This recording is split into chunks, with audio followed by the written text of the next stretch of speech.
ग्वादर में grand alliance और आल parties के रहनुमाओं के दरमियान एक अहम इजलास मुनाकिद हुआ, जिसमें मुलाजमीन के charter of demand 30% DRA, grand alliance रहनुमाओं की गिरफ्तारियों और घरों पर छापों से मुताल्लिक मामलात पर तफसीली गुफ्तगू की गई।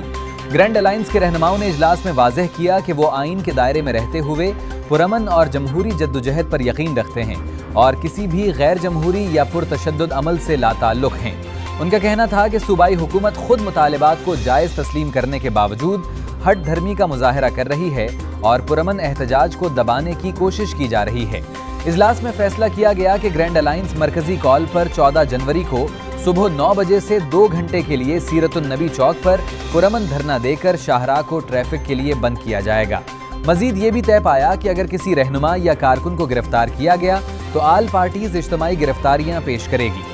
आल पार्टीज के रहनुमाओं ने ग्रैंड अलायंस के मुतालिबात की मुकम्मल हिमायत का ऐलान करते हुए हुकूमत से फौरी तौर पर मुतालिबात तस्लीम करने और मुलाजमीन के खिलाफ कार्रवाइयों से बाज रहने का मुतालबा किया। इजलास के इख्तिताम पर इत्तेहाद व इत्तफाक बरकरार रखने पर जोर दिया गया। इस मौके पर ग्रैंड अलायंस के रहनुमाओं ने अपने चार्टर ऑफ डिमांड की फहरिस्त आल पार्टीज के रहनुमाओं को पेश कर दी।